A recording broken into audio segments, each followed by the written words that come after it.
We've been talking about the major conflicts of interest that are riddling the Donald Trump transition from billionaire Manhattan business dude to president of the United States. I told you about this meeting at his new Washington, D.C. hotel with diplomats, which led to world diplomats saying, of course, we're going to stay at Trump's hotel when we come here for state business.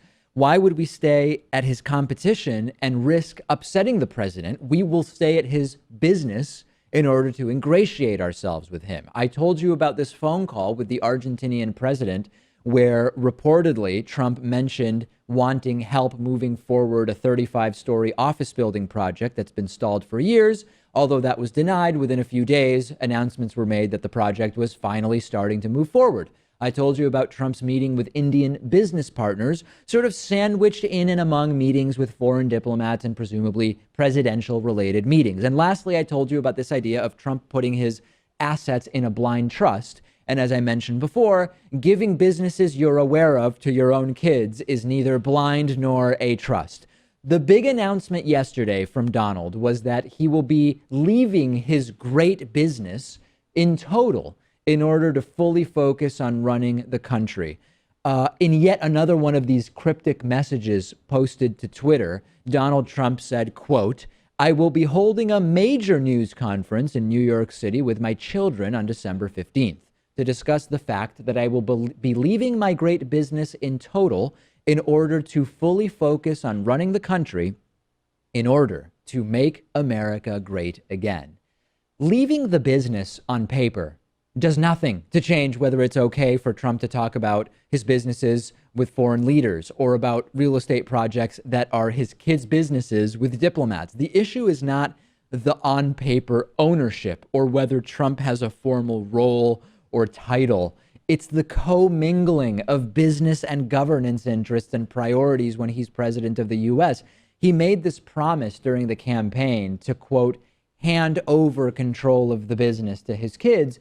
And this would do nothing to reduce the obvious and arguably unconstitutional conflicts of interest that have been pointed out by both Bush and Obama ethics lawyers, who have said in no uncertain terms, if this isn't fixed, Trump would be in violation of the Constitution's emoluments clause on the day of his swearing in. And we actually have a quote from Norm Eisen, who's the former ethics lawyer for President Obama, who said, "Although it is of course important that he have no involvement in Trump business operations in order to avoid conflicts, he must also exit the ownership of his business through using a blind trust or equivalent. Otherwise, he will have a personal financial interest in his businesses that will sometimes conflict with the public interest and constantly raise questions."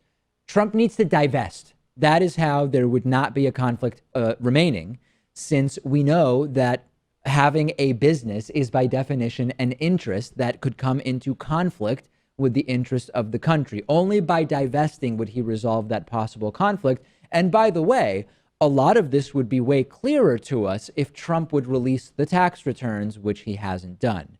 Stunning double standard, Pat, when you think about the Clinton Foundation and Hillary Clinton. Remember that Donald Trump referred to the Clinton Foundation as a vast criminal enterprise with a pay-for-play scheme.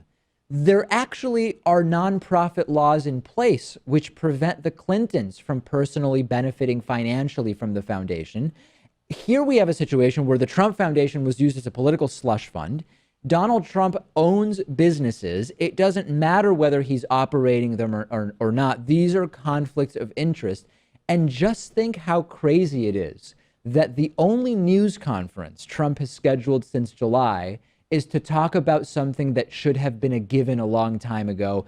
We don't know what he'll announce on the 15th, but if it's "I'm leaving the organization," it doesn't resolve any conflict of interests. And Donald Trump has been brazen enough to say that the president of the United States can't even have a conflict of interest, Right. Which, I mean, is true in the sense that some laws applying to some federal employees don't pertain to the president. Yes. But the emoluments clause in the Constitution, when it comes to accepting gifts from foreign leaders, it's very clear. And he should just really do it because it's the right thing to do, not because he's legally required to. How are the pro-Constitution Republicans saying the president cannot possibly violate the Constitution by virtue merely of being president of the United States. It's this idea, if the president does it, it's by definition not illegal. And I was looking at some comments online, and a Reddit user named Magic Sonar pointed this out really well in a post.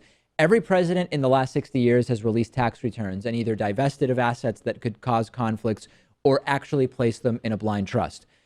Every president has also not needed to have a news conference to explain what they are going to do with these conflicts of interest. And that if Trump does this news conference just to say, I'm giving the assets to my kids, all he's doing is saying he's going to keep a campaign promise, which was number one, already made, and number two, inadequate. So this is all, but it's incredibly likely that this will be another one of these Trump smoke and mirrors manipulations, more about optics and PR than actually solving the problem that Bush and Obama ethics lawyers have been talking about. It's amazing that so much time is going into this, because it needs to, because these are outrageous conflicts of interest.